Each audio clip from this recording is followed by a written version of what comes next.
हरिद्वार में जन मिलन और किसान सम्मेलन का आयोजन किया गया। इस कार्यक्रम में सीएम धामी ने भी शिरकत की। इस दौरान हरिद्वार में भारी बारिश के बावजूद सीएम धामी को सुनने के लिए बड़ी संख्या में लोग मौजूद रहे। सीएम धामी की लोकप्रियता इतनी थी कि यहां बारिश के बावजूद महिलाएं भी रुकी रहीं। कार्यक्रम में मुख्यमंत्री पुष्कर धामी समेत उपस्थित अन्य जनप्रतिनिधियों ने पूर्व प्रधानमंत्री डॉक्टर मनमोहन सिंह के निधन पर मौन रखकर शोक जाहिर किया।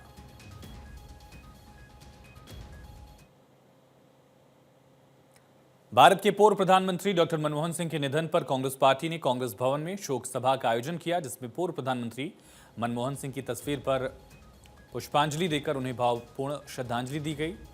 इस दौरान वक्ताओं ने उनके द्वारा किए गए विकास कार्यों की विस्तृत जानकारी दी। उनके बताए रास्ते पर चलने का संकल्प लिया। शहर कांग्रेस अध्यक्ष अमित गुप्ता ने पूर्व प्रधानमंत्री मनमोहन सिंह के निधन पर दुख व्यक्त किया। कहा, उनके व्यक्तित्व से विपक्ष के लोग भी मुरीद थे। उन्होंने कहा कि उनके काल में देश ऊंचाइयों तक पहुंचा। प्रधानमंत्री के साथ ही वो अर्थशास्त्री भी थे।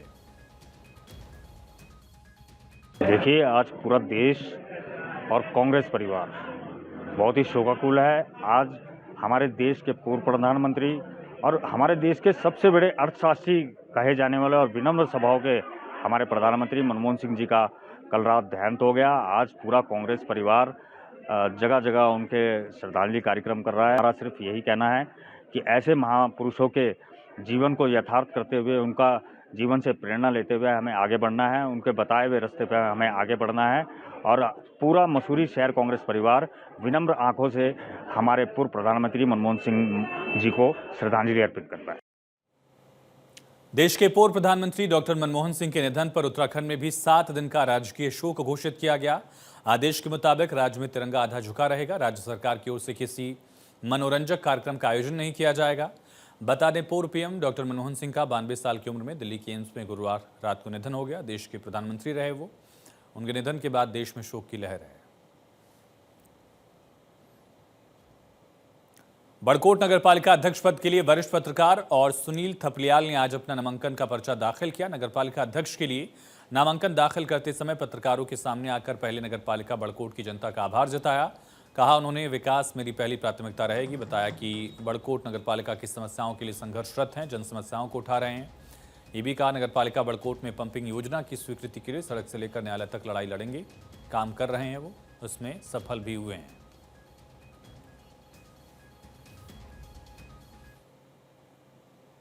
अल्मोड़ा में नगर निगम सहित निकायों के चुनाव के नामांकन की प्रक्रिया शुरू हो गई है। मेयर, अध्यक्ष और वार्ड मेंबर के चुनाव में लोग भागीदार लगातार बन रहे हैं। नगर निगम चुनाव को लेकर जिला प्रशासन ने तैयारी पूरी कर ली। नामांकन प्रक्रिया 27 से 30 दिसंबर तक चलेगी। 31 दिसंबर 1 जनवरी को नामांकन पत्रों की जांच होगी, जबकि 2 जनवरी नाम वापसी के लिए तय है। 3 जनवरी को चुनाव चिन्ह आवंटित किए जाएंगे। 23 जनवरी को मतदान होगा, 25 को मतगणना। अल्मोड़ा डीएम आलोक कुमार ने बताया कि अल्मोड़ा नगर निगम के साथ द्वाराहाट, चौखुटिया, बिकियासैंण, चिलियान, नौला नगर पालिका में भी चुनाव की प्रक्रिया से शुरू हो गई है। चुनाव संबंधित सभी विभागों को जिम्मेदारियां भी सौंप दी गई है।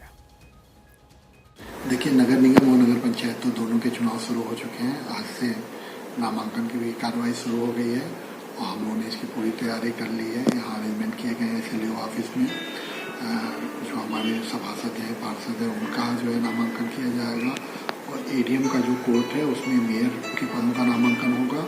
हमारे कर्मचारियों की नियुक्ति हो चुकी है, आरओ जनरल सेक्रेटरी, मजिस्ट्रेट, और हम लोगों की पूरी तैयारी है। शांतिपूर्ण और निष्पक्ष चुनाने के लिए हम लोग प्रतिबद्ध हैं। उत्तराखंड में इन दिनों निकाय चुनाव के चलते निकाय क्षेत्रों में आचार संहिता लागू है। ऐसे में नियमों के अनुरूप सरकारी घोषणाओं, लोकार्पण, शिलान्यास जैसे क्रियाकलापों पर भी रोक लगाई जाती है। पिछले दिनों कांग्रेस ने खेल मंत्री के कार्यक्रम को लेकर विरोध दर्ज कराया था कि उन्होंने आदर्श आचार संहिता का उल्लंघन किया। ऐसे में भाजपा विधायक विनोद चमोली ने प्रतिक्रिया दी। कहा, राष्ट्रीय खेलों का आयोजन प्रदेश में हो रहा है, इसकी शुरुआत पहले ही हो गई थी। उसी कार्यक्रम के अनुसार आगे की तैयारी की जा रही है। जो भी क्रियाकलाप किए जा रहे हैं नियमों के अनुसार और संस्कृति लेकर ही किए जा रहे हैं। कांग्रेस को शायद जानकारी नहीं है, जो कार्यक्रम पहले से तय होते हैं वो आचार संहिता उल्लंघन में नहीं आते। ये कोई नई घोषणा या विकास कार्यों की शुरुआत नहीं है जिससे मतदाता प्रभावित हो। नेशनल गेम्स पूरे नेशनल से संबंध रखते हैं और वो पहले से सुनिश्चित है। नेशनल गेम की प्रक्रिया चल पड़ी है, तो गेम्स जिस तरह हो रहे हैं, जिस तरह उनकी व्यवस्थाएं हो रही हैं, अगर मीडिया उसको कवर कर रहा है उसमें हमारा क्या दोष है? मीडिया अपना काम कर रहा है, हम अपना काम कर रहे हैं। हमारी जिम्मेदारी है नेशनल गेम्स को सही प्रकार से संपन्न करना, सुविधा युक्त व्यवस्थाएं देना। हम उस काम में लगे हुए हैं। देहरादून मौसम विज्ञान ने राज्य के सभी 13 जिलों में हल्की से मध्यम बारिश का अनुमान लगाया। साथ ही 2500 मीटर और उससे ऊंचाई वाले क्षेत्रों में बर्फबारी की संभावना भी जताई गई थी। दोनों अनुमान सही साबित हुए हैं। इसके साथ ही शनिवार 28 दिसंबर को राज्य के 2000 मीटर उससे ऊंचाई वाले इलाकों में भी बर्फबारी होने की संभावना जाहिर की गई। इसी तरह उत्तराखंड में नए साल का सेलिब्रेशन मनाने की इच्छा रखने वालों के लिए भी मौसम की खुशखबरी है। खास बात यह है कि आने वाले 2 दिनों तक मौसम विभाग ने इसी तरह हल्की बारिश बर्फबारी की संभावना व्यक्त की है। उत्तराखंड के लिए मौसम की बात करें तो आज 27 तारीख दिसंबर की है। तो आज 27 और 28 तारीख 2 दिन जो ये दिसंबर के हैं, इसमें बोला गया था कि एक पश्चिमी विक्षोभ जो है उत्तराखंड पे बारिश और बर्फबारी उससे मिलने वाली है। तो दिख ही रहा आज पूरे प्रदेश में जो है बदली छाई हुई है, बारिश भी हो रही है और ऊंचाई वाले क्षेत्रों में बर्फबारी हो रही है। तो ये एक्टिविटी अगर बात की जाए तो हल्की से मध्यम बारिश और बर्फबारी जो है ज़्यादातर जगहों में प्रदेश में उत्तराखंड में मिलने वाली है, आज 27 को भी और कल 28 तारीख को भी। खासतौर पर व्यवसायियों के लिए मौसम बड़ी खुशखबरी लेकर आया। मौसम विभाग का अनुमान था कि 27-28 दिसंबर को कई जगह हल्की और मध्यम बारिश हो सकती है। अनुमान सही साबित हुआ। तापमान में गिरावट भी दर्ज किया गया है और लगातार ये अनुमान है कि नए साल तक भी कमोबेश यही स्थिति रहने वाली। उत्तराखंड में लंबे समय से बारिश बर्फबारी का इंतजार कर रहे लोगों को आखिरकार बड़ी राहत मिली। मौसम ने करवट ली। सुबह से ही आसमान में बादल दिखे। मैदानी क्षेत्रों में हल्की बूंदाबांदी, ऊंचे पर्वतीय क्षेत्रों में बर्फबारी दिखी। चारों धामों की अगर बात करें तो यमुनोत्री सबसे ठंडा रहा। यमुनोत्री में तापमान -7 डिग्री तक दर्ज किया गया। पर्यटकों के चेहरे भी खिले हैं। व्यवसायियों के लिए मौसम बड़ी खुशखबरी लेकर आया। हिल स्टेशन पर भी पर्यटक लगातार पहुंच रहे हैं।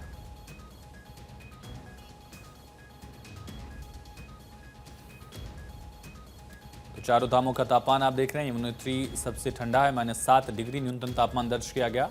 बद्रीनाथ केदारनाथ धाम में -4 डिग्री टेम्परेचर दर्ज किया गया। गंगोत्री में -2 डिग्री सेल्सियस तापमान दर्ज किया गया है। उत्तराखंड में मौसम बदला और यहां की ऊंची चोटियां बर्फ की सफेद चादर से एक बार फिर ढक गई हैं। चारधाम समेत हेमकुंड साहिब और औली में भी बर्फबारी हुई। उत्तरकाशी में बर्फबारी के कारण कई मार्ग बंद हो गए हैं, जिन्हें खोलने का प्रयास किया जा रहा है। चमोली जिले में सुबह से ही मौसम के बदले मिजाज से जनजीवन अस्त व्यस्त हुआ। बद्रीनाथ धाम, हेमकुंड साहिब, हनुमान चट्टी, विश्व प्रसिद्ध पर्यटन स्थल औली, गौरसो समेत नीति घाटी में बर्फबारी से बद्रीनाथ हाईवे हनुमान चट्टी से आगे एक बार फिर से बंद हो गया है।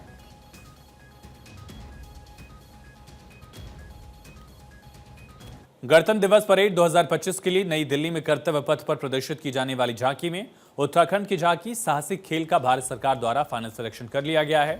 अक्टूबर में रक्षा मंत्रालय भारत सरकार के अधीन गठित विशेषज्ञ समिति को राज्यों और केंद्र शासित प्रदेशों ने अपने अपने प्रस्ताव भेजे थे। सीएम पुष्कर सिंह धामी ने एक्सप्रेस की जानकारी दी। लेकिन ये प्रदेशवासियों के लिए गौरव की बात है कि 26 जनवरी के दिन कर्तव्य पथ पर उत्तराखंड की झांकी दिखाई जाएगी, जो साहसिक पर्यटन विषय पर आधारित है। हमारी सरकार ने पिछले 3 साल में साहसिक पर्यटन को बढ़ावा देने के साथ स्थानीय युवाओं को इस क्षेत्र से रोजगार से भी जोड़ा है। उत्तराखंड में निकाय चुनाव को लेकर तैयारियां जोरों पर हैं। राज्य में 23 जनवरी को मतदान होगा। मतगणना 25 जनवरी को होगी। नामांकन प्रक्रिया 27 दिसंबर से शुरू होकर 30 दिसंबर तक चलेगी। नामांकन पत्रों की जांच 31 दिसंबर 1 जनवरी को होगी। नामांकन वापस लेने की अंतिम तिथि 2 जनवरी निर्धारित की गई है। काशीपुर के पॉलिटेक्निक परिसर में अधिकारियों ने दौरा किया, तैयारियों का जायजा लिया। निरीक्षण के दौरान बनने वाले वोटिंग रूम, नामांकन पर्चा विक्री केंद्र, सुरक्षा व्यवस्था पर विशेष ध्यान दिया गया। अधिकारियों ने संबंधित टीमों को तैयारियों को और तेज करने के निर्देश दिए। नामांकन प्रक्रिया को लेकर प्रशासन ने उम्मीदवारों से अपील की है कि वो अंतिम तिथि का इंतजार न करें। खबर लक्सर से। लक्सर की एपीटी कंपनी के कर्मचारियों ने अपना मानदेय बढ़ाने की मांग को लेकर कंपनी गेट पर प्रदर्शन किया। फिर तहसील मुख्यालय पहुंचे। तहसीलदार प्रताप सिंह चौहान से मुलाकात की और कहा कंपनी प्रबंधन द्वारा श्रम कानून के नियम कायदों का उल्लंघन किया जा रहा है। कर्मचारियों का कहना था कि उनका मानदेय काफी समय से नहीं बढ़ा रहा है। कंपनी प्रशासन उन्हें बाकी सुविधाएं भी नहीं मिल रही हैं।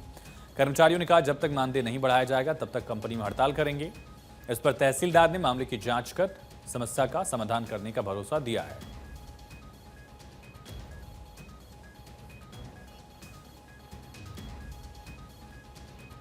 तो कंपनी के खिलाफ कर्मचारियों की हड़ताल जारी है। तहसीलदार से मुलाकात करके समस्याओं का जिक्र किया। तहसीलदार ने भी समस्याओं के समाधान का भरोसा दिया है।